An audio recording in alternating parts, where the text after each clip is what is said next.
I'm Leah Tarachansky with the Real News in Rabin Square in Tel Aviv. I'm here with Noam Sheizaf, a journalist with the 972 magazine, who's been covering the campaign for the Israeli elections taking place in January.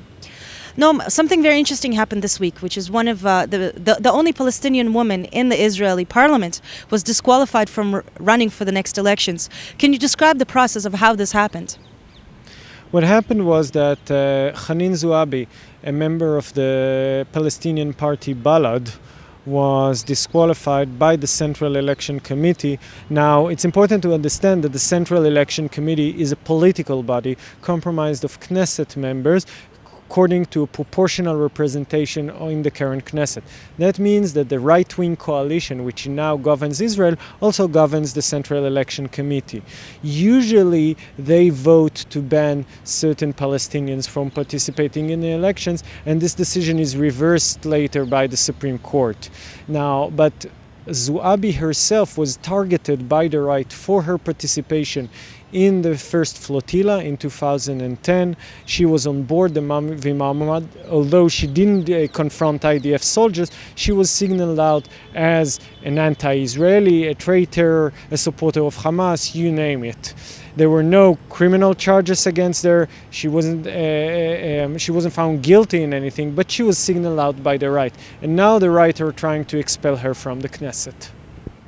Now, this move is not the first move against her.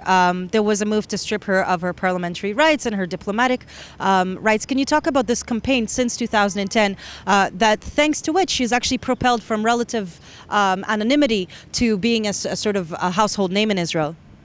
Yes, Zoabi, who was elected in sort of affirmative action for women inside Balad, is now actually one of the most popular Palestinian members of Knesset in the Palestinian society because of the fact that she became the favorite target of the right.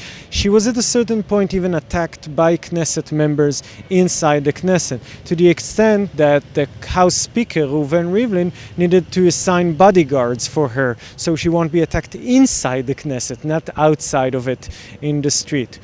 The interesting bit is that all of this is done in a very political environment and nothing to do with actual charges against her. Not the army, nor the internal security, nor the police could have found a single evidence against Zoabi. She was well within her right to board the Mavi Marmara, and she did not confront IDF soldiers. But she is perceived as a person who came out publicly against the state, and she became this target to the right. I met Zoabi last Thursday, and she told me that she was actually treated better by IDF soldiers on the Mavi Marmara than by Knesset members inside the parliament. And just for context, the Mavi Marmara is one of the 6 ships that were sailing towards the Gaza Strip in 2010 as part of the 9th attempt to break the blockade, the naval blockade on the Gaza Strip. בעד פסילתה של זועבי הצביעו בין היתר נציגי הליכוד, ישראל ביתנו, ש"ס וקדימה, זאת כאשר המתנגדים היו סיעות העבודה, מרצ, חד"ש ומפלגות ערביות. This committee in particular tried to ban Palestinian members. It ended up only banning Zoabi, which is actually an improvement because in the last Knesset they banned 2 Palestinian parties and not just one Knesset members. They also banned a right-wing campaign by a fringe settlers party called Otzma Israel, which was labeled as racist by the committee and banned, but they didn't ban the Orthodox Party, for example, for not allowing women to participate on their list or to take part in the parties. So their positions are sort of within the Israeli consensus and very much serving the needs of the political powers. Now, Hanin Zoabi's party, the Balad party, has boycotted this process and instead sent their lawyers to represent them in the committee. אין אפשרות להגן על חברת הכנסת זועבי באווירה זו. אין אפשרות. עוצמות ההתלהמות, ההתפרצות והאלימות המילולית של חברי הכנסת לא פעם הוציאו את יושב ראש הוועדה השופט אליקים רובינשטיין מדעתו. Can you talk about the history of Arab parties boycotting the Israeli election? Right now, there is a split in the Palestinian public over the question of participating in the elections. When some of the major forces historically are continuing a tradition of participation, these are the existing parties like Balad, Hadash, which is actually a Jewish Palestinian party, and Ra'am-Tal, which is a religious party, a religious Palestinian party. But there are some movements who choose not to participate.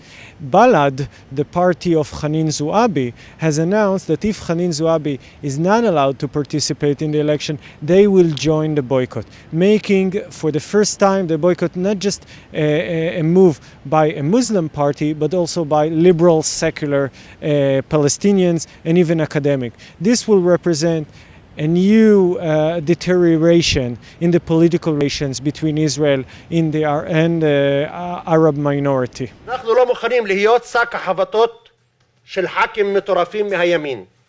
אנחנו לא מוכנים להצטדק על כך שאנחנו דורשים שוויון מלא במדינת כל אזרחיה. אנחנו לא מוכנים לשבת על ספסל הנאשמים בגלל היותנו פטריוטים פלסטינים. Now, considering that this decision goes automatically to the Supreme Court, and as you wrote in your article, there's a very good chance that the Supreme Court will not uphold this decision because you need concrete evidence against a person to actually disqualify them. You suggest that this decision was made considering the Supreme Court will overturn it. Can you talk about this logic? Well, it's a bit complicated, but to sum it up, everyone are playing a political game here. The Knesset members don't actually want the Arab population to boycott the elections. It will reflect very bad on Israeli democracy and on Israel's image. Instead, they're banning Hanin Zoabi from participation in a move that wins them support with their constituency on the right, but at the same time anticipating that the Supreme Court will eventually allow Zoabi to run. Because you need good evidence in order to ban someone from participating, and there's no evidence against Zoabi. But there's also a deeper level of this political behavior. This could be seen as part of an attempt to delegitimize the Palestinian representative and to isolate them. You need to remember that Palestinian members of Knesset were never made part of an Israeli government, ever in the history of the state. They're not sitting on the most important committee, and actually they're not part of the decision-making process. The Jewish consensus is taking all the decision, not the Palestinian members. By signaling them out as traitors, by questioning their right to be elected to the Knesset and even to vote, Knesset members from the right are sending a very strong message regarding the position of Palestinian citizens as second-rate citizens, as people who their loyalty and even political status is in constant question.